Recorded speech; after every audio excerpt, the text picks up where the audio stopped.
نحمده ونصلي ونسلم على رسوله الكريم.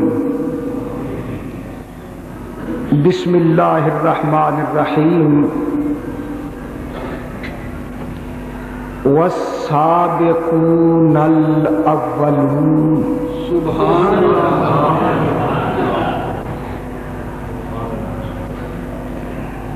من المهاجرين والأنصار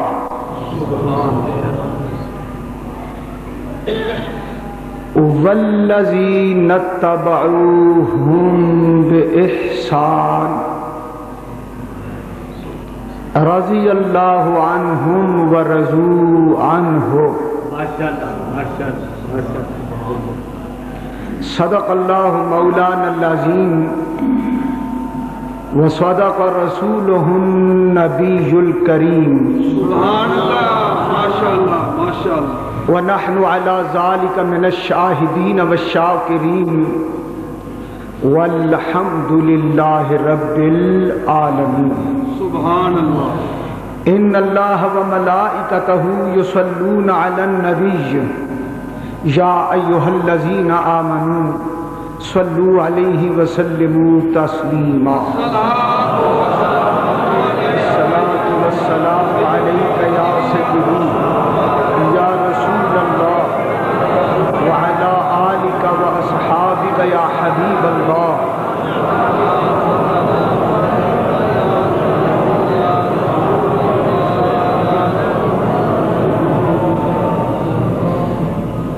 حمد و صلاۃ کے بعد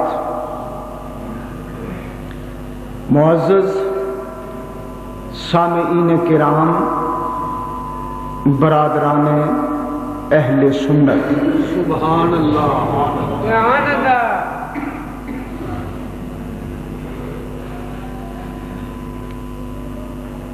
ماہ رجب المرجب کی نسبت کے حوالے سے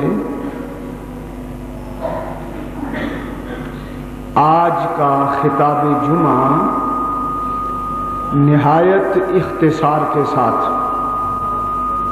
حضرت امام اعظم ابو حنیفہ رضی اللہ تعالی عنہ کی بارگاہ امامت میں ہدیہ عقیدت کے طور پر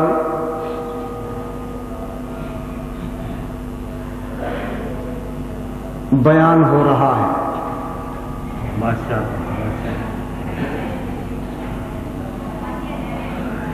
اسی ماہ میں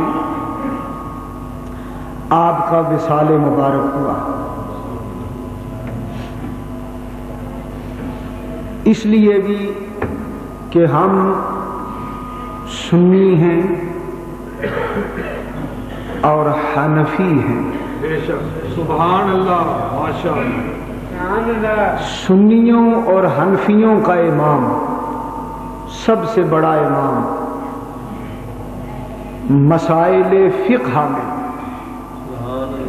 حضرت امام اعظم ابو حنیفہ ہیں. سبحان اللہ رضی اللہ تعالی عنہ. ہمارا فرض بنتا ہے کہ اس امام کی بارگاہ میں عقیدت کے پھول پیش کریں جس نے ہمیں قرآن اور سنت کی تعلیم سے آراستہ کیا. حضرات محترم، میں نے آپ کے سامنے 11ویں پارے کی ایک آیت مبارکہ تلاوت کی ہے.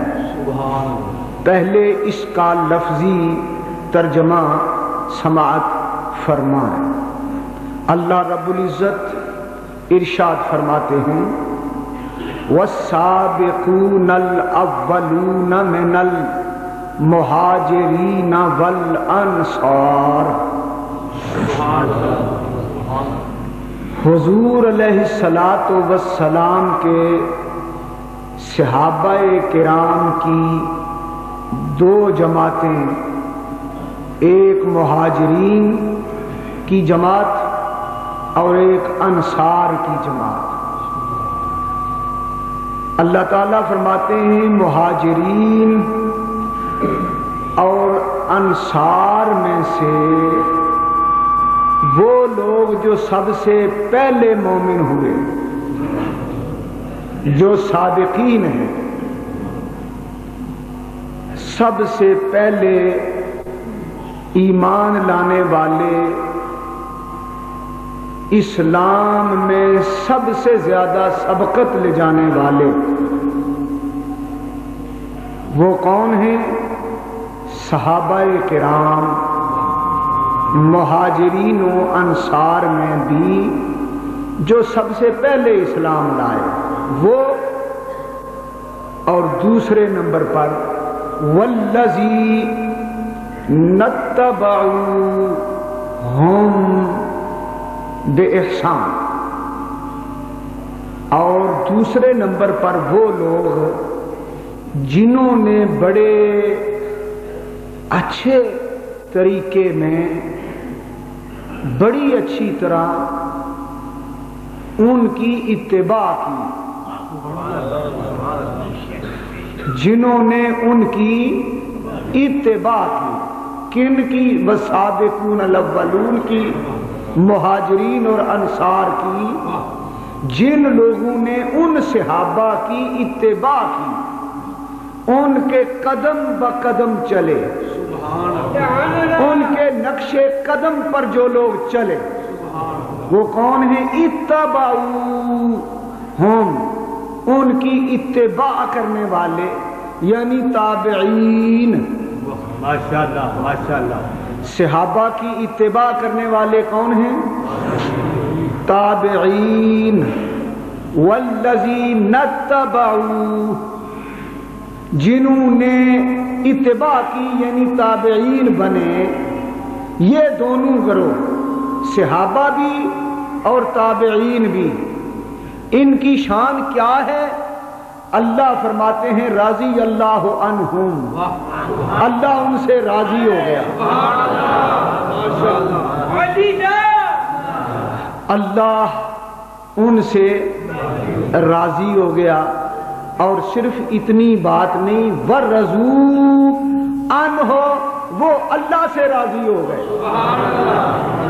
اللہ ان سے راضی، وہ اللہ سے راضی۔ سبحان اللہ۔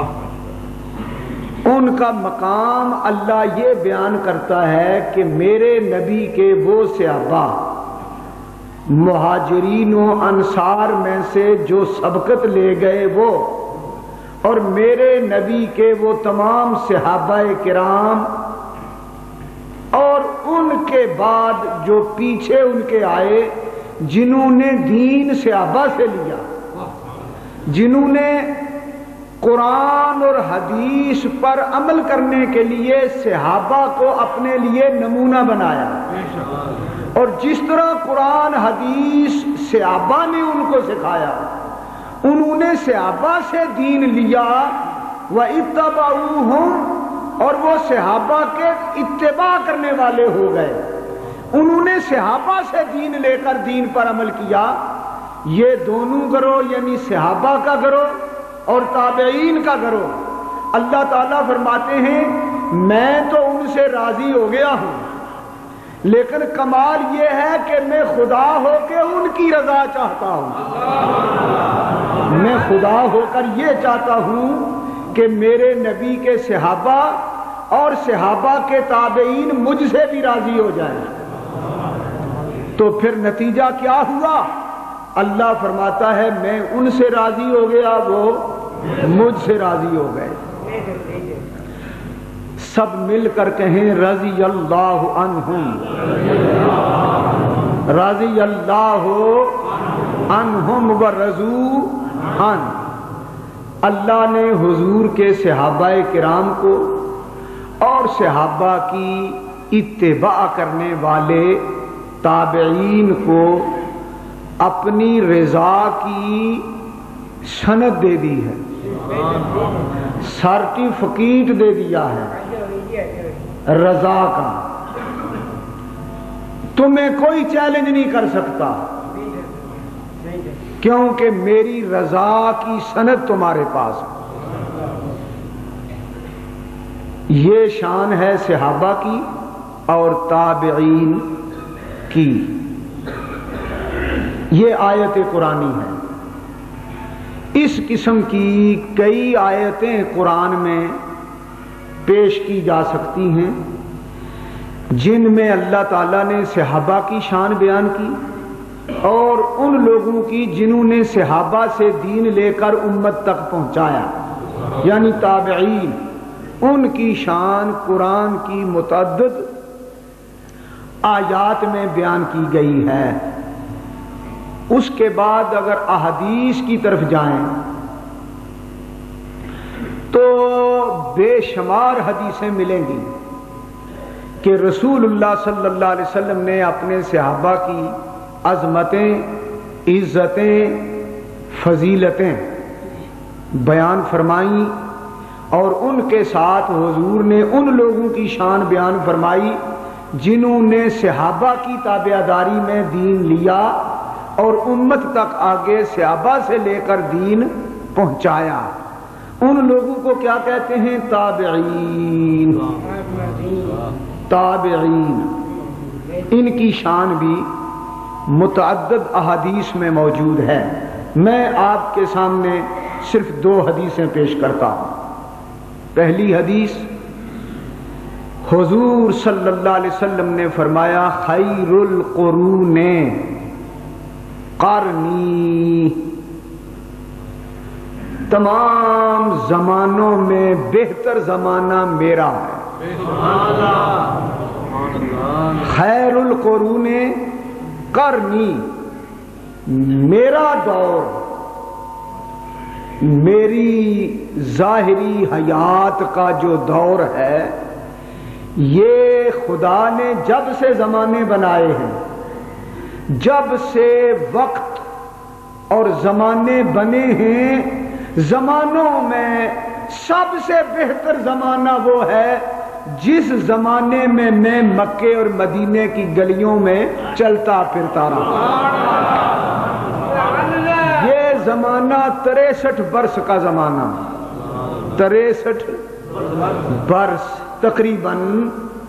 خدا کی خدائی میں نہ کوئی ایسا دن آیا نہ رات آئی، ان 63 سال جیسی نہ کوئی ساعت آئی نہ کوئی گھڑی آئی۔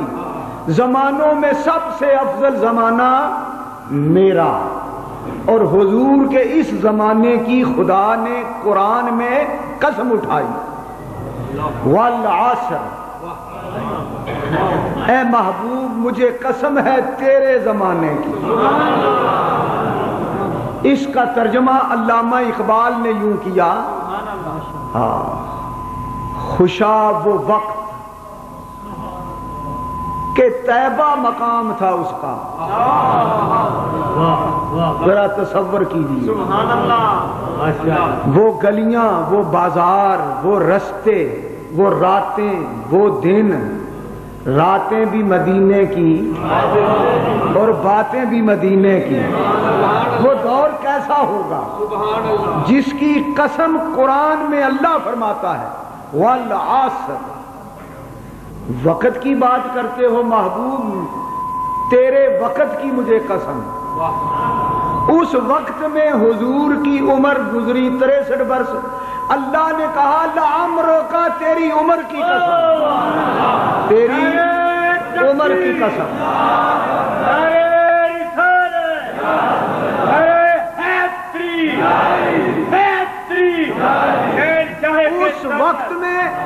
اس وقت میں اتنی عمر میں جتنا تو مکے کی گلیوں میں پھرا، لا اقسم بہذا البلد، مجھے ان گلیوں کی قسم۔ یا رسول اللہ، یا رسول اللہ۔ صلی اللہ علیہ وسلم یا حبیب اللہ. اس سے آپ کیا اندازہ لگائیں گے حضور کی قدر و منزلت اللہ کی نظر میں کیا ہے؟ حضور کی قدر و منزلت خدا کی نظر میں کیا ہے؟ کہیے سبحان اللہ. وہ زمانہ، وہ وقت، وہ زمین، وہ شہر، وہ خاک، حضور صلی اللہ علیہ وسلم نے ارشاد فرمایا. کیا فرمایا؟ خیر القرون قرنی. سب زمانوں میں بہتر زمانہ میرا ہے.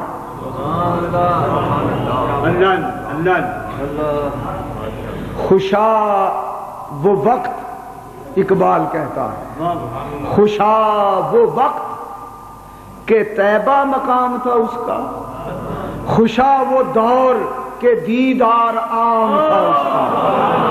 دیدار عام تھا، عام تھا. لوگ میرے نبی کو دیکھتے جاتے تھے، صحابی بنتے جاتے تھے. ایسا دور، ایسا زمانہ خدا کی ساری خدائی میں نہ پہلے آیا نہ بعد میں آئے گا. خیر القرون قرنی، سب سے بہتر زمانہ حضور کا ارشاد ہے کہ میرا زمانہ ہے. ماشاءاللہ ماشاءاللہ.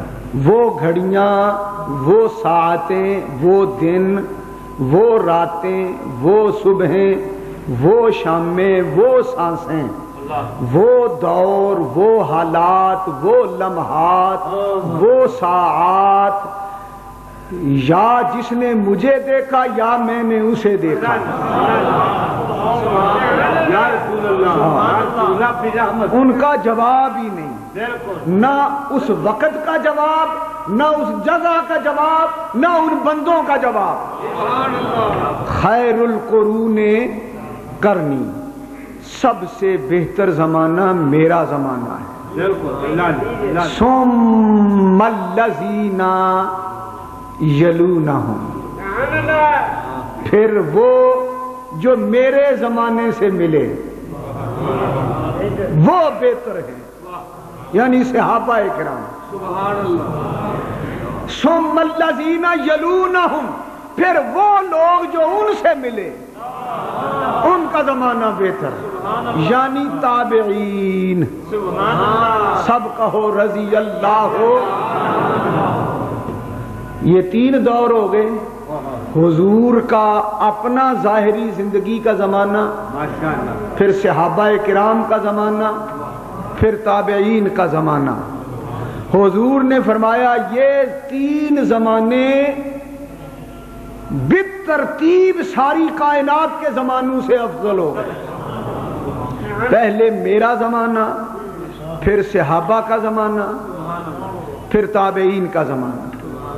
یہ ہے خیر القرون. یہ تین زمانے اس امت کے لیے، تین زمانے سب سے بہتر زمانے ہیں. زمانے بہتر ہونے کا مطلب کیا ہے؟ زمانے والے.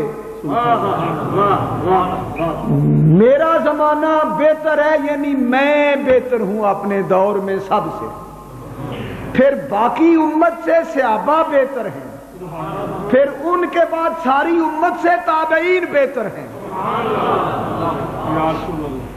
پہلا نمبر حضور کا، دوسرا نمبر صحابہ کا، تیسرا نمبر تابعین کا. جب یہ بات آپ سمجھ گئے، ایک حدیث میں نے آپ کو سنائی، اب دوسری کا وعدہ ہے وہ بھی سن لو. رسول کریم صلی اللہ علیہ وآلہ وسلم نے ارشاد فرمایا فتوبا لمن رآنی وآمن بی. سبحان اللہ ماشاء اللہ ماشاء اللہ ثم طوبى لمن رعا من رعانی، ماشاء اللہ ماشاء اللہ مبارک ہو، سبحان اللہ بشارت ہو سبحان اللہ ان لوگوں کو سبحان اللہ جنہوں نے مجھے دیکھ لیا۔ اس نے حق دیکھ لیا جس نے ادھر دیکھ لیا، مبارک ہو جس نے مجھے دیکھ لیا۔ یا رسول اللہ یا یہ حدیث ہے، طوبى لمن رعانی ورعا من رعانی، پہلے مبارک ہو ان کو جنہوں نے مجھے دیکھ لیا، پھر مبارک ہو ان کو جنہوں نے میرے دیکھنے والوں کو دیکھ لیا۔ جنہ اکھیاں دل بر ڈٹھا، جنہ اکھیاں اے جنہ اکھیاں او اکھیاں تک لیاں، تو ملیوں تے ساجن ملیا ہن آساں لگ پئیاں۔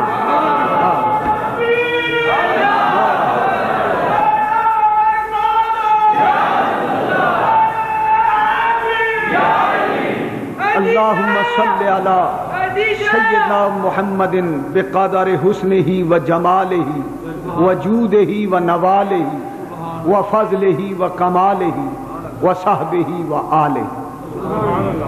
حضور صلی اللہ علیہ وسلم نے فرمایا مبارک ہو اس کو جس نے مجھے دیکھ لیا، یعنی صحابہ کرام، اور مبارک ہو ان کو جنہوں نے صحابہ کو دیکھ لیا، یعنی تابعین اعظام۔ تو تابعین کی شان سمجھ میں آ گئی؟ تابعی کس کو کہتے ہیں؟ اہل سنت کا مسلک، ہمارے محدثین کا مسلک یہ ہے، التابعی، تابعی وہ ہے ہووا من رأى الصحابی، تابعی اس کو کہتے ہیں جس نے صحابی کو دیکھا ہو، جس نے صحابی کو دیکھا ہو، صرف دیکھا ہو، لیکن ایمان شرط ہے، ایمان کی حالت میں دیکھ لیا ہو، مومن ہونے کی حالت میں صحابی کو دیکھ لیا۔ تابعی وہ جو ایمان کی نظر سے کسی صحابی کو دیکھ لے، اور صحابی وہ جو ایمان کی نظر سے نبی کو دیکھ لے صلی اللہ علیہ وسلم۔ ان کے لیے کیا ہے؟ طوبہ ہے۔ طوبہ کے معنی مبارک بھی، طوبہ کے معنی بشارت بھی، طوبہ کے معنی جنت بھی، کیونکہ طوبہ جنت کا ایک مقام ہے، ایک درخت ہے۔ تو معلوم یہ ہوا کہ صحابہ بھی طوبہ کے مستحق ہیں اور تابعین بھی طوبہ کے مستحق ہیں۔ سب سے بہتر حضور کا زمانہ، پھر صحابہ کا زمانہ، پھر تابعین کا زمانہ۔ تو تابعین کے اندر سب سے بلند ترین درجہ تابعین میں حضرت امام اعظم ابو حنیفہ کا ہے رضی اللہ تعالی آمدم برسر۔ مطلب یہ بات سمجھانا چاہتا ہوں حضرات، آپ کے ذہن نشین یہ بات کرانا چاہتا ہوں کہ جس امام کی ہم تقلید کرتے ہیں وہ امام ابو حنیفہ ہیں جو تابعین کے سردار ہیں، وہ تابعین میں ہیں۔ ان کی شان قرآن بیان کر رہا ہے، ان کی شان حدیث میں آئی ہے۔ امام ابو حنیفہ تابعی ہیں۔ تابعی وہ جو ایمان کی نظر سے ایک صحابی کو دیکھ لے، اور صحیح روایات سے ثابت ہے کہ امام اعظم ابو حنیفہ نے 72 صحابہ کو دیکھا ہے۔ اللہ اکبر، اللہ اکبر۔ 72 صحابہ کرام کی زیارت کرنے والا ہمارا امام ابو حنیفہ. اور 8 صحابہ کرام سے دین رسول لینے والا امام ابو حنیفہ ہے. باقی صحابہ کی زیارت کی، 8 صحابہ سے دین کا علم لیا. بے شک بے شک. اور یہ مشہور روایت ہے تاریخ بغداد میں. کتاب کا نام ہے تاریخ بغداد. مشہور روایت. عباسی دور کا خلیفہ ابو جعفر منصور امیر المومنین، ابو جعفر منصور امیر المومنین، حضرت امام اعظم ابو حنیفہ کا دور تابعین ہے اور عباسی حکومت ہے. اور خلیفہ کون ہے وقت کا؟ ابو جعفر منصور. اس نے حضرت امام اعظم ابو حنیفہ سے پوچھا، امن یا ابا حنیفہ امن اخذت العلم، اے ابو حنیفہ تو نے دین کا علم کس سے لیا؟ اے ابو حنیفہ، وقت کا امیر المومنین پوچھتا ہے، اے ابو حنیفہ یہ دین کا علم جو تو امت رسول کو سکھا رہا ہے، یہ علم تو نے کہاں سے لیا؟ حضرت امام اعظم ابو حنیفہ نے علماء فقہاء کی موجودگی میں بادشاہ کی کچہری میں کھڑے ہو کر اعلان کیا، اخذت العلم من عمر وعلی وعبداللہ بن مسعود وعبداللہ ابن عباس رضی اللہ عنہم. میں نے جو علم لیا ہے وہ علی کا علم ہے، وہ عمر کا علم ہے، وہ عبداللہ ابن عباس کا علم ہے، وہ عبداللہ ابن مسعود کا علم ہے رضی اللہ تعالی عنہم.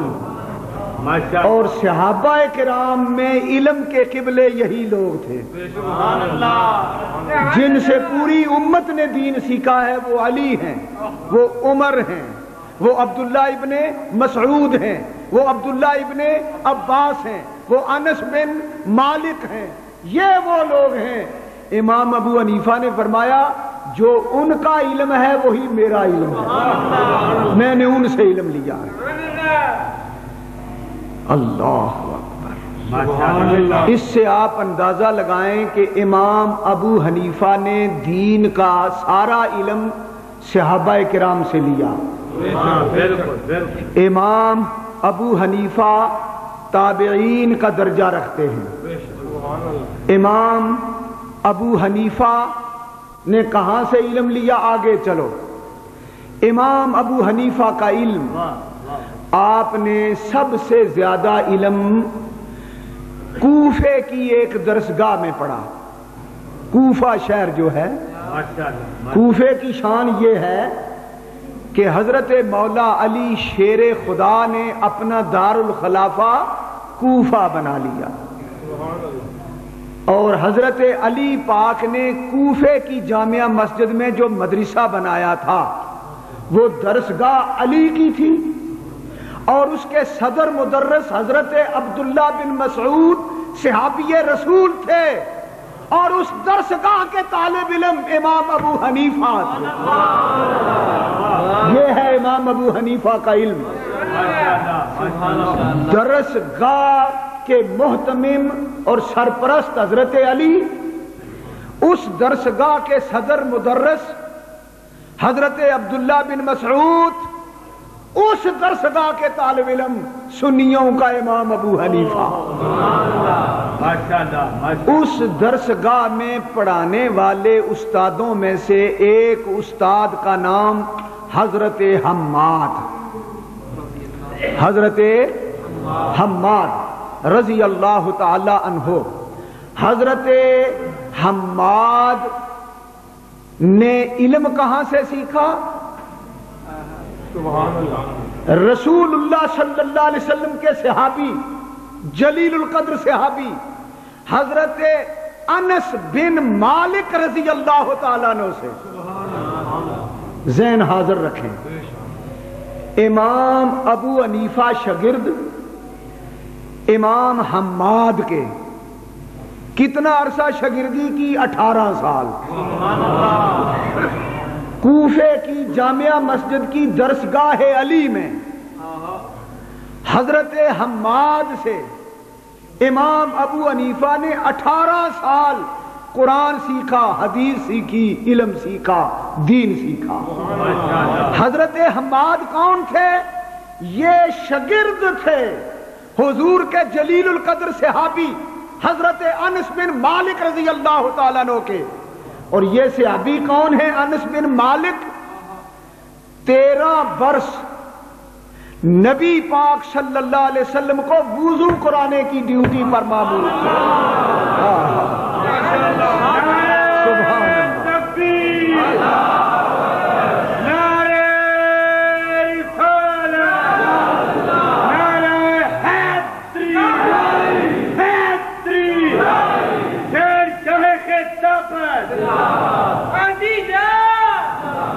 خوش نصیب سنیوں حنفیوں تمہیں مبارک ہو۔ حضرت انس وہ صحابی ہیں جو 13 سال رسول اللہ کے سفر میں، حضر میں، مکے میں، مدینے میں، غزوات میں، شہر میں، سفر میں، جنگل میں، آبادی میں، ہر جگہ حضور کے ساتھ 13 برس رہے اور وضو کی ڈیوٹی پر مامور رہے۔ ایسے صحابی نے 13 برس رسول اللہ کی صحبت میں کیا کیا کچھ سیکھا ہوگا۔ وہ سارا دین انس بن مالک نے جو رسول اللہ سے سیکھا انہوں نے حضرت حماد کو سکھایا، حماد نے وہ سارا علم دین ابو حنیفہ کو سکھایا۔ اب ایک جملہ کہتا ہوں تاکہ حنفیوں تمہیں اپنی صداقت پر یقین آ جائے۔ لوگ ہم پر اعتراض کرتے ہیں، سنی حنفی رفع یدین نہیں کرتے، آمین اونچی نہیں کہتے، سلوار پنڈلیوں تک نہیں لے جاتے، ٹانگیں چوڑی کر کے نہیں کھڑے ہوتے، ہاتھ عورتوں کی طرح سینوں پر نہیں باندھتے۔ یہ ہمیں لوگ تانے دیتے ہیں۔ نادانو، ہمیں رسول اللہ کا جو عمل ملا ہے، ہمیں رسول اللہ کا جو دین ملا ہے وہ مولا علی سے، حضرت عمر سے، عبداللہ ابن مسعود سے، عبداللہ ابن عباس سے، انس ابن مالک سے، حضرت حماد سے، نافع سے، عطا بن رباح سے، ابو حنیفہ سے ملا۔ ہم سے زیادہ سچا کون ہو سکتا ہے؟ ہم سے زیادہ دین کا واقف کون ہو سکتا ہے؟ ہمارا امام سب اماموں میں پہلا امام، ہمارا امام صحابہ سے دین لینے والا۔ تم اپنی خیر مناؤ، ہم جس حال میں ہیں ہمیں نہ چھیڑو۔ ہمارا امام ابو حنیفہ ہے، ہم ابو حنیفہ کے شاگرد ہیں۔ بولو کھل کے، ہم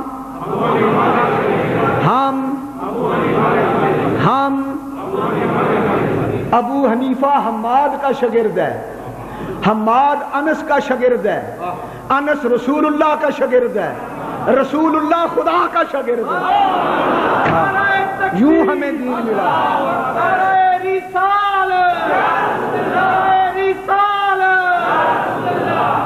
سنو سن لو، اصل مرکز تو خدا کی ذات ہے، دین خدا نے دیا اپنے نبی کو۔ سنو، خدا کے پہلے شاگرد مصطفیٰ ہیں، خدا کے پہلے شاگرد اور خدا کے دوسرے شاگرد حضرت انس ہیں، کیونکہ شاگرد کا شاگرد بھی شاگرد ہوتا ہے۔ یہ اصول ہے کہ نہیں؟ آپ اپنے دادا استاد کی قدر کریں گے کہ نہیں؟ کیونکہ آپ کہیں گے میرے استاد کا استاد ہے، تو جو استاد کا استاد ہو وہ استاد ہوتا ہے، جو شاگرد کا شاگرد ہو وہ شاگرد ہوتا ہے۔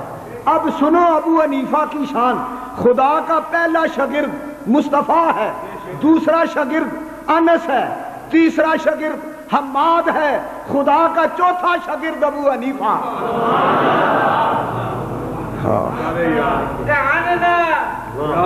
یہ میں اس ترتیب سے بات کر رہا ہوں جس ترتیب سے ابو حنیفہ تک دین آیا.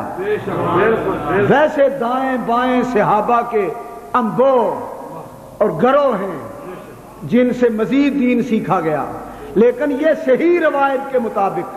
اب سنیے امام ابو حنیفہ کے استاد دین سکھانے والے کون ہیں؟ امام ابو حنیفہ نے ہمیں کہا کہ مجھے جو حدیثیں پہنچی ہیں رفع یدین نہ کرو، وہ ان سے پہنچی ہیں.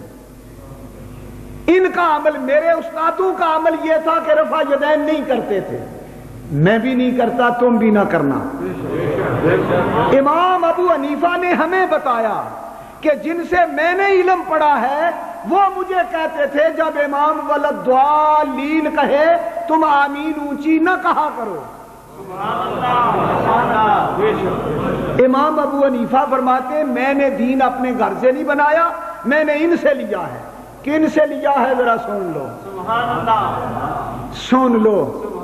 حنفیوں ہم رفع یدین نہیں کرتے، ہم آمین اونچی آواز سے نہیں کہتے، ہم سینے پر نماز میں ہاتھ نہیں باندھتے، ہم ٹانگیں چوڑی نہیں کرتے. کیوں؟ ہمیں نماز کا جو طریقہ ملا ہے ابو حنیفہ سے، ابو حنیفہ نے یہ طریقہ لیا ہے حماد سے، عطا سے، نافع سے، عمر سے، علی سے، عبداللہ ابن عباس سے، عبداللہ ابن مسعود سے، انس بن مالک سے. کرو بات ہمارے ساتھ. حضور کا یہی طریقہ تھا جو ہمارا ہے. ایک بار سبحان اللہ تو میں کوئی اختلافی بات نہیں کر رہا، نہ کسی فرقے کو چھیڑ رہا ہوں، میں اپنی بات کر رہا ہوں. ہمیں دین کہاں سے ملا؟ اس بات کو کھل کر بیان کرنا کوئی فرقہ واریت ہے؟ کوئی دہشت گردی ہے؟ نہیں، اپنی سچائی سنا رہے. غیروں سے ہمارا کوئی جھگڑا نہیں. جنہ کھادیاں گاجراں پیٹ انہاں دے پیڑ، وہ جانے ان کا کام جانے، ہمیں کسی سے سروکار نہیں. ہم اپنی بات کرتے ہیں، ہم اپنی بات کرتے ہیں. اسی اپنی بال کے سیکنے ہاں، سانو کی لگے کسے ہور دے نال. اسی اپنی بال کے، اسی سنی حنفی اپنی بال کے سیکنے ہاں، سانو کی لگے کسے ہور دے نال. اپنی بات کرنے کا حق ہے. کوئی ہم جیسا سچا دنیا میں ہے تو سامنے آئے خدا کے فضل و کرم سے. یوں نہ آؤ برچھی تان کر، اپنا بیگانہ ذرا پہچان کر.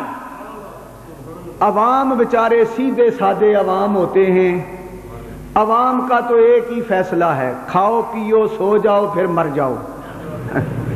ہمارے عوام بیچارے ان کو مت چھیڑو. لوگوں ہیں سارے ہی ہمارے، ہر سنی مسلمان ہمارا، ہماری جماعت کا. یہ الگ بات ہے کہ کسی کو 12 بجے جمعہ پڑھنے کا شوق ہے ہمارا ہی ہے. بالکل ہمارے 12 بجے جمعہ پڑھنے میں بھی یہی شریک ہوتے ہیں، ورنہ تمہاری مسجدوں میں الو بولیں. ہر جگہ سنیوں نے رونق لگا رکھی ہے.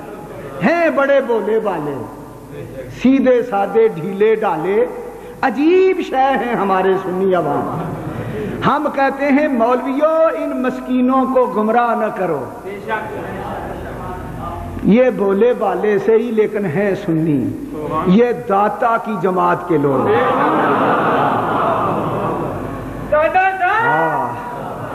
یہ اور بات ہے کہ بکری اپنے ریوڑ کے ساتھ رہے تو بچ رہتی ہے. اگر کوئی بکری علیحدہ ہو جائے جنگل میں تو چیتے پھاڑ کھاتے ہیں. چیتوں بیڑیوں ہماری بکریوں کو نہ پھاڑو. یہ بھولی بسری بھیڑ بکریاں سنیوں کی کبھی کسی وجہ سے کبھی کسی وجہ سے تمہارے پیچھے پھنس جاتی ہیں. تم ان کو قرآن کے غلط ترجمے حدیثوں کے غلط معنی بتا کر گمراہ نہ کرو. بالکل ماشاءاللہ. تو میری بات آپ کو سمجھ آ رہی ہے؟ بالکل پکا ہو جائے. بالکل ٹھیک ہے. حضرات محترم، بڑی دیر کے بعد ایک بات کہنے لگا ہوں آج. رفع یدین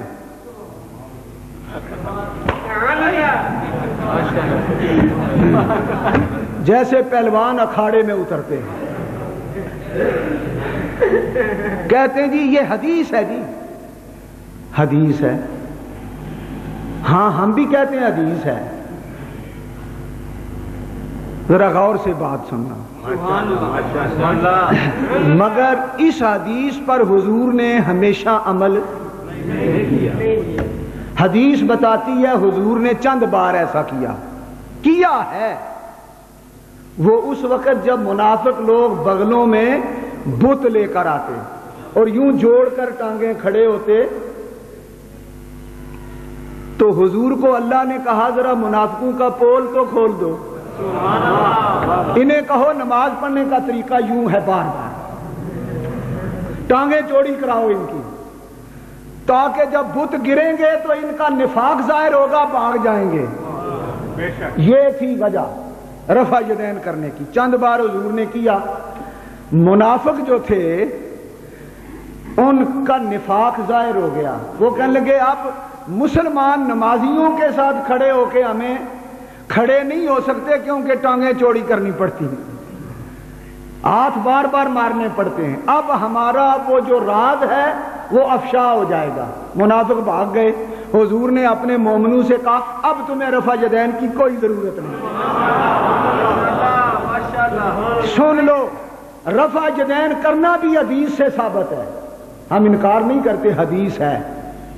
لیکن ایک معین وقت کے لیے مخصوص حالات کے تحت رفع یدین کیا.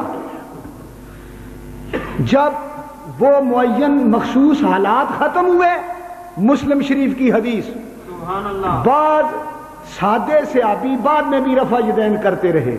ایک دن حضور نے سختی سے روک دیا، فرمایا مالی اراکم رافعی ایدیکم کاذناب خیل شمس فاسکنوا بالصلاۃ. یہ کیا ہے؟ گھوڑوں کی طرح دم مارتے رہتے ہو، آج کے بعد کوئی رفع یدین نہ کرے. بات ختم ہو گئی.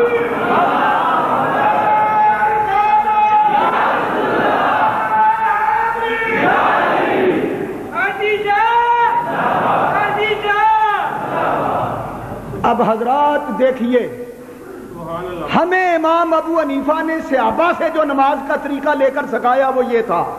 ہم نے کہا اے امام ابو حنیفہ حدیثوں میں رفع یدین آتی ہے، ہم نہ کریں. فرمایا تم نہ کرو. ہم نے پوچھا کیوں؟ امام ابو حنیفہ نے فرمایا حدیث میں یہ بھی آتا ہے کہ حضور نے رفع یدین کی، حدیث میں یہ بھی آتا ہے کہ حضور نے رفع یدین نہ کی، پھر رفع یدین سے روک دیا. تم رفع یدین سے رکنے والی حدیثوں پر عمل کرو. ہم نے پوچھا کیوں؟ فرمایا میں نے انس بن مالک سے پوچھا، میں نے حماد سے پوچھا، میں نے عطا بن ابی رباح سے پوچھا، میں نے حضرت عمر رضی اللہ تعالیٰ عنہ کے غلام سے پوچھا کہ عمر نماز کس طرح پڑھتے تھے، میں نے صحابہ سے پوچھا کہ حضور کس طرح نماز پڑھتے تھے. انہوں نے کہا حضور نے مخصوص موقع پر رفع یدین کیا، اس کے بعد نہ کبھی پہلے کیا تھا نہ کبھی بعد میں کیا. لہذا حدیث تو رفع یدین کی ہے، رفع یدین کرنا سنت نہیں. سنت اس کو کہتے ہیں جس پر نبی ہمیشگی کرے.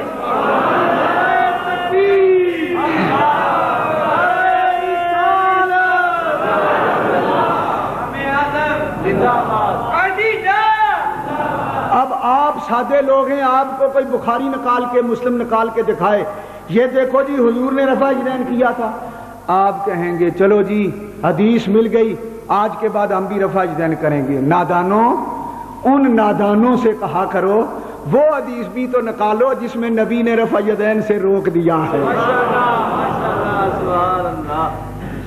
اہل حدیث حضرات دیکھو بڑے پیار اور ادب سے نام لیتا ہوں. اہل حدیث حضرات اپنے آپ کو اہل حدیث کہتے ہیں. میں ان سے سوال کرتا ہوں، رفع یدین کرنے کی بھی حدیث موجود ہے، رفع یدین چھوڑنے کی بھی حدیث موجود ہے. تم کرنے والی حدیث پر عمل کرتے ہو، چھوڑنے والی حدیث پر عمل کیوں نہیں کرتے؟ معلوم ہوا تم اصلی اہل حدیث نہیں، تم اپنے مطلب کی حدیثوں پر عمل کرتے ہو، باقی چھوڑ دیتے ہو۔ ہمارا موقف کیا ہے؟ اب ہم سنی کیا کرتے ہیں سنو، ہم ابو حنیفہ سے پوچھتے ہیں، ابو حنیفہ صحابہ سے پوچھتے ہیں،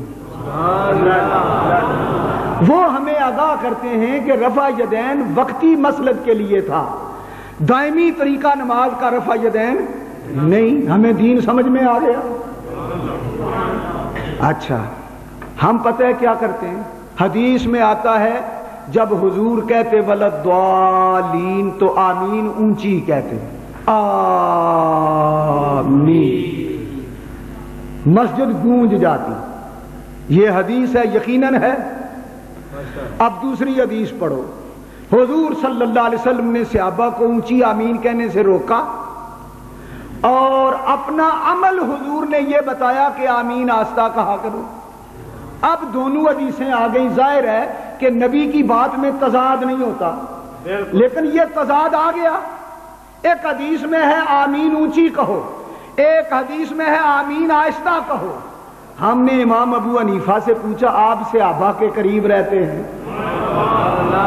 یہ 14ویں صدی کے ملا خواہ مخواہ ہمیں تنگ کرتے ہیں، یہ بعد کے لوگ ہیں، یہ خیر القرون کے نہیں، یہ شر القرون کے لوگ ہیں، یہ قرب قیامت کے فتنے والے فرقوں میں سے یہ مولوی ہیں، ہمیں ان کی بات پر یقین نہیں۔ ابو حنیفہ آپ خیر القرون میں ہیں، آپ نے صحابہ سے دین لیا، حضور ہمیں بتائیں آپ کہ ہم آمین اونچی کہا کریں یا آہستہ، رسول اللہ کا طریقہ کیا تھا؟ انہوں نے کہا میں نے اپنے استاد سے پوچھا، میرے استاد نے صحابہ سے پوچھا، میں خود صحابہ سے ملا، میں نے 72 صحابہ کو نماز پڑھتے دیکھا، کوئی بھی آمین اونچی نہیں کہتا تھا۔ ہاں، اے ابو حنیفہ تیری عظمت کو سلام ہو۔ ہم نے کہا اے امام ابو حنیفہ تو ہمارا سنیوں کا امام ہے، تو نے صحابہ سے حدیثیں لی ہیں، ہمیں فرق بتاؤ جب دونوں حدیثیں ہیں، اونچی آمین کہنا بھی حدیث ہے، آمین اونچی نہ کہنا بھی حدیث ہے، ہم عمل کس پر کریں؟ عمل کے لیے کون سی حدیث ہے؟ امام ابو حنیفہ نے فرمایا ساری حدیثیں عمل کے لیے نہیں ہوتی، عمل کے لیے ساری سنتیں ہوتی ہیں۔ سبحان اللہ۔ تو اہل سنت بننا، اہل حدیث نہ بن جانا، اہل سنت بننا، کیونکہ امت پر نبی کی سنت پر عمل واجب ہے۔ کسی جگہ یہ حکم نہیں نبی کی ہر حدیث پر عمل کرو، یہ حکم نہیں، نہ حدیث میں نہ قرآن میں، لہذا ہر حدیث قابل عمل نہیں۔ ہر حدیث کو پڑھ کر یہ کہیں کہ عمل شروع کر دیں ناجائز ہے، کیوں؟ اس لیے کہ ہر آیت بھی قابل عمل نہیں۔ قرآن کی بعض آیتیں ایسی ہیں جو منسوخ ہو گئیں، جو منسوخ ہو گئیں وہ صرف پڑھنے کے لیے ہیں، عمل کے لیے نہیں۔ میں مثال پیش کرتا ہوں قرآن سے، قل یا ایھا الکافرون لا اعبد ما تعبدون ولا انتم عابدون ما اعبد، قرآن ہے نا، سورہ کافرون۔ اس کا مطلب کیا ہے؟ اے نبی کافروں کو کہہ دے جس کی میں پوجا کرتا ہوں تم نہ کرو، جس کی تم کرتے ہو میں نہیں کرتا، تم مجھے مجبور نہ کرو میں تمہیں مجبور نہیں کرتا۔ یہ ہے قل یا ایھا الکافرون کا معنی۔ یہ آیت ہے، قرآن کی سورت ہے، اس میں کافروں کو یہ کہا گیا ہے تم ہمیں نہ چھیڑو ہم تمہیں نہیں چھیڑتے، جس کی میں پوجا کرتا ہوں بے شک تم نہ کرو، تم مجھے کیوں مجبور کرتے ہو کہ جس کی تم پوجا کرتے ہو بتوں کی میں بھی کروں، چلو تم اپنا کام کرو میں اپنا کروں۔ یہ قرآن ہے۔ دوسری آیت میں ہے اے کافرو بت پوجنے چھوڑ دو، نہیں پوجو گے میں جہاد کروں گا، نہیں مانو گے ماروں گا، قتل کروں گا جو بتوں کو پوجے گا۔ پھر یہ حکم آ گیا۔ ہم نے پوچھا یا رسول اللہ اس کی کیا وجہ؟ آپ نے فرمایا ابتدا میں مسلمان جب تھوڑے تھے کافر سختی کرتے تھے تو اس وقت کی مسلط کے تحت یہ آیتیں اتری کہ کافروں کو کہہ دو تم اپنے مذہب پر عمل کرو ہم اپنے پر، تم ہمیں کچھ نہ کہو ہم تمہیں کچھ نہیں کہتے۔ تم ہمارے معبودوں کو برا نہ کہو، ہم تمہارے معبود کو برا نہیں کہتے، لیکن جب مسلمانوں کی کثرت ہو گئی، طاقت آ گئی، تعداد بڑھ گئی، اب جہاں کافر ملے مارو، اب نہ چھوڑو۔ اب کل یا ایھا الکافرون پر عمل نہ کرو، ہے قرآن، ہے آیت، پڑھو، ثواب کے لیے ہے، عمل کے لیے نہیں۔ جس طرح قرآن کی ہر آیت عمل کرنے کے لیے نہیں، اس طرح حضور کی ہر حدیث عمل کے لیے نہیں۔ لہذا آپ کہیں گے کیسے؟ سنو ایسے، حضور نے طواف کیا اونٹنی پہ سوار ہو کے، بغیر کسی وجہ کے، بغیر کسی عذر کے، امت کو حکم ہے تم اس حدیث پر عمل نہ کرو۔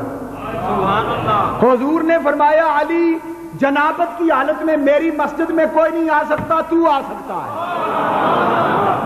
یہ حدیثیں ہیں ہمارے لیے قابل عمل۔ میں آپ کے سامنے 100 سے زیادہ حدیثیں پیش کر سکتا ہوں، جو حدیثیں تو ہیں لیکن امت کے لیے ان پر عمل کرنا منع ہے۔ تو جب ہر حدیث قابل عمل نہیں تو معلوم ہوا اہل حدیث کوئی ہو سکتا ہی نہیں۔ یہ دعویٰ کرنا کہ ہم حدیث پر عمل کرتے ہیں، یہ دعویٰ جھوٹا ہے۔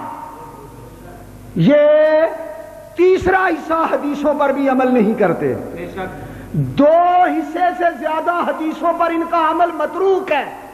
اہل حدیث کوئی مذہب نہیں، کوئی نام نہیں۔ سنت کیا ہے؟ الطریقۃ المسلوکۃ فی الدین، جس عمل پر رسول اللہ نے پابندی کے ساتھ ہمیشگی فرمائی وہ عمل سنت ہو گیا۔ لہذا ہر سنت پر عمل ہو سکتا ہے، ہر حدیث پر عمل نہیں ہو سکتا۔ معلوم ہوا اہل حدیث کوئی نہیں ہو سکتا، اہل سنت ہو سکتا۔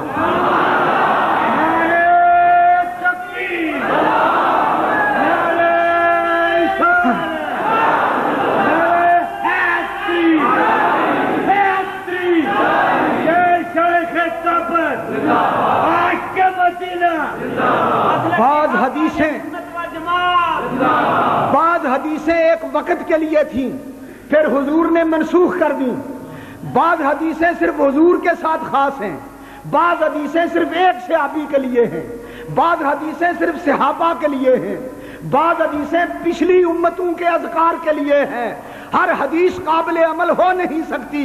یہ کہنا کہ جو حدیث آ گئی اس پر عمل کرو، یہ بات جہالت ہے، یہ نادانی ہے۔ دیکھنا یہ پڑے گا وہ حدیث کون سی ہے جس پر نبی کا عمل رہا، صحابہ کا عمل رہا۔ ہم سنی اس حدیث پر عمل کرتے ہیں جس پر حضور نے آخری وقت تک عمل کیا ہو، پھر حضور کے صحابہ نے اس پر عمل کیا ہو۔ جس حدیث پر عمل خود نبی نے چھوڑ دیا ہو، جس حدیث پر عمل صحابہ نے چھوڑ دیا ہو، وہ زیادہ سمجھتے تھے۔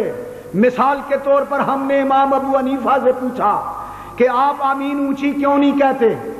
وہ فرماتے ہیں میں نے اپنے استاد سے پوچھا، انہوں نے صحابہ سے پوچھا، صحابہ نے کہا حضور نے جب اونچی آواز سے کہا تھا آمین تو صحابہ نے بھی سن کے اونچی آواز سے کہا تھا آمین۔ وہ اونچا کہنا صرف تعلیم کے لیے تھا۔ حضور یہ نہیں چاہتے تھے کہ امت اونچی آواز سے آمین کہے، چاہتے یہ تھے کہ ولضالین جب ختم ہو تو امت آمین کہے بس، کیونکہ آمین دعا ہے۔ آمین کا معنی ہے استجب دعائی، اے اللہ یہ دعا قبول کر، یہ معنی ہے آمین کا۔ اور قرآن کہتا ہے کہ آمین والی دعا جو ہے وہ اونچی نہ کرو، خفیہ۔ ہمارا عمل بالحدیث بھی ہے، عمل بالقرآن بھی۔ امام ابو حنیفہ فرماتے ہیں میں نے صحابہ سے سنا، استادوں سے پوچھا، تابعین سے پوچھا، انہوں نے کہا جب حضور نے آمین اونچی کہی تھی تو تعلیم امت کے لیے تھی، جب امت کو تعلیم آ گئی کہ ولضالین جہری نماز میں جب امام پڑھے تو مقتدیوں کو آمین کہنی چاہیے۔ پھر دوسرے نمبر پر ایسی نمازیں آئیں حضور نے اونچی آواز سے آمین نہ کہی، پھر صحابہ نے بھی آہستہ آہستہ اونچی آواز سے آمین کہنا چھوڑ دی۔ صحابہ کہتے ہیں ہمیں مطلب سمجھ میں آ گیا، اونچی آواز سے کہا تھا صرف تعلیم امت کے لیے کہ آمین کہنی چاہیے، پھر ساری زندگی حضور نے اونچی آمین نہ کہی، معلوم ہوا حدیث کا مطلب یہ ہے آمین کہنی چاہیے لیکن آہستہ کہنی چاہیے۔ یہ ہے حنفیوں کا عمل حدیث پر۔ حضرات گرامی، وقت نہیں ورنہ میں تفصیل سے عرض کرتا، جو لوگ امام ابو حنیفہ کے مقلد ہیں خدا کی قسم ان کا عمل قرآن و حدیث، قرآن و سنت پر ہے۔ اس لیے یاد رکھو، ہمارے سچے ہونے کے لیے دلیلیں کیا پوچھتے ہو؟ ہمارے سنی عوام بڑے سادے ہیں، میں آپ کو ایک گر بتا دوں۔ اگر تمہیں کوئی کہے جی تم ابو حنیفہ کی تقلید کیوں کرتے ہو، کیا ہے، آؤ ادھر ہم حق بتائیں، انہیں کہو حق سارا جو تمہیں ملا ہے اس کو اکٹھا کر کے اپنی جیب میں ڈال کے نکل جاؤ، ہمیں نہ تمہاری ضرورت نہ تمہارے حق کی ضرورت۔ اس لیے ہم حنفی ہیں، ہم سنی ہیں، ہمارے پاس حق ہی حق ہے۔ ہم نے اپنے بزرگوں کے پاس حق دیکھا ہے، ہمیں حق ملا ہے۔ اگر کوئی تمہیں کہے کہ تم امام ابو حنیفہ کی تقلید کیوں کرتے ہو، کیوں مقلد ہو، تو تم کہہ دیا کرو بر اعظم ہند و پاک میں جو اسلام آیا ہے وہ ابو حنیفہ کے مقلد لائے ہیں۔ نادانو، تم نے بھی ابو حنیفہ کے مقلدوں سے اسلام سیکھا ہے۔ یہ اور بات ہے کہ اب تم باغی بن گئے ہو، نافرمان بن گئے ہو، اولیاء اللہ کا رستہ تم نے چھوڑ دیا ہے۔ یہ تمہاری اپنی محرومی ہے، یہ تمہاری بد نصیبی ہے، یہ تمہاری بدبختی ہے۔ ورنہ آؤ ہم سے پوچھتے ہو کہ کیا حنفی مذہب سچا ہے؟ ہم ان لوگوں سے سن کر حنفی مذہب کی تقلید کرتے ہیں جو رسول اللہ سے پوچھ کر دین پر عمل کرتے ہیں۔ اب بھی حضور سے پوچھ کر دین پر عمل کرتے ہیں۔ آؤ حنفی بزرگ دیکھنے ہیں، علی پور والے حنفی، شرک پور والے حنفی، آلو مہار والے حنفی، گولڑے والے حنفی، موڑے والے حنفی، چورا شریف والے حنفی، سیال شریف والے حنفی، سلطان باہو حنفی، بابا فرید حنفی، سنو سنو امام محمد رضا حنفی، سنو سنو حضرات غور سے سنو، خواجہ معین الدین اجمیری حنفی، داتا حجویری حنفی، مجدد الفسانی حنفی۔ ہمیں رہنے دو ان کے ساتھ، تم جاؤ جدھر جی چاہتا ہے۔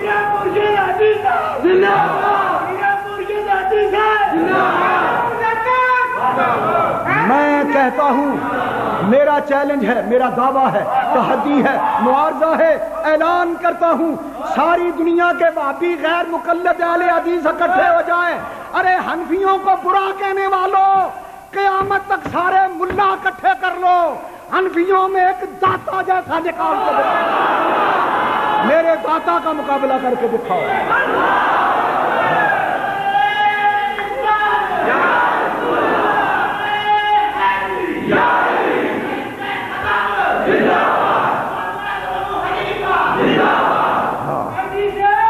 سنو، ابو حنیفہ کی فقہ پر عمل کرنے والا داتا حجویری ہے، لاؤ کوئی داتا جیسا جس کا عمل داتا سے اچھا ہو، جس کا تقوی داتا جیسا ہو، جس کا علم میرے داتا جیسا ہو، لاؤ تمہارے پاس۔ گپے مارتے ہو، حنفیوں پر تنقید کرتے ہو۔ سنو، امام ابو حنیفہ کے لاکھوں شاگردوں میں سے میں دنیا اسلام کے مقابلے میں ایک شاگرد پیش کرتا ہوں جس کا نام امام محمد بن حسن شیبانی ہے۔ وہ ابو حنیفہ کا ایسا شاگرد ہے کہ جب تک داڑھی نہیں آئی تھی امام محمد کو، امام ابو حنیفہ پردہ رکھ کے پڑھاتے تھے۔ سبحان اللہ۔ پھر امام محمد کون تھا؟ امام ابو حنیفہ کا شاگرد جس نے 999 کتابیں دین پر لکھی، ایک ایک کتاب پڑھ کر دنیا مسلمان ہو گئی۔ امام ابو حنیفہ کے ایک شاگرد کی بات کر رہا ہوں، اس کا نام تھا امام محمد۔ اس کی شان کیا تھی؟ ہدایت الحنفیہ میں یہ روایت موجود ہے، امام محمد بصرے کے بازار سے گزرے۔ بصرے میں یہودی بھی تھے، عیسائی بھی تھے، مجوسی بھی تھے، مسلمان بھی تھے۔ مسلمانوں کا امام آ رہا تھا، عالم دین آ رہا تھا، مجتہد آ رہا تھا۔ بصرے کے مسلمان صبح سے ہی کاروبار چھوڑ کر خوشبو لگا کے صاف کپڑے پہن کے اپنے امام کے استقبال کے لیے باہر نکل آئے. یہودیوں نے پوچھا، عیسائیوں نے پوچھا، مجوسیوں نے پوچھا، مسلمانوں تمہارا کون آ رہا ہے؟ انہوں نے کہا ہمارا ایک امام ہے ابو حنیفہ، اس کا شاگرد امام محمد آ رہا ہے، ہم اس کے احترام کے لیے، اس کا استقبال کرنے کے لیے کھڑے ہوئے ہیں. انہوں نے کہا اچھا وہ ابو حنیفہ کا شاگرد ہے امام محمد؟ انہوں نے کہا ہاں. یہودیوں عیسائیوں نے کہا ہم بھی دیکھ لیں. مسلمانوں نے کہا تمہاری مرضی. دو رویا قطاروں میں سارے یہودی عیسائی بصرے کے اکٹھے ہو کے وہ بھی قطاروں میں کھڑے ہو گئے. جب امام محمد کی سواری بصرے کے بازاروں سے گزری، آپ کے ساتھ 70 سے لے کر 100 تک نورانی شاگرد، سفید عمامے، سبز جبے، نورانی دستاریں، سونی زلفیں، کالی اور سفید داڑیاں، چہرے پر نور مصطفیٰ کی تجلیاں. جب امام محمد بصرے کے بازار سے گزرے، جتنے یہودی اور عیسائی دیکھنے آئے تھے سارے کلمہ پڑھ کے مسلمان ہو گئے. سارے کلمہ پڑھ کے.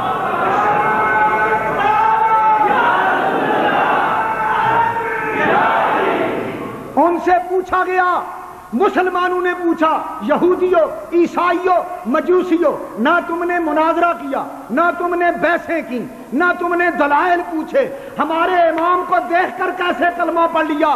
عیسائی یہودی سارے اکٹھے ہو کر کہنے لگے خدا کی قسم امام محمد کا چہرہ دیکھ کر پتہ نہیں ہمیں کیا ہو گیا. ہم نے سوچا مسلمانوں کا چھوٹا محمد ایسا ہے تو بڑا محمد کیسا ہوگا؟ بڑا محمد کیسا ہوگا؟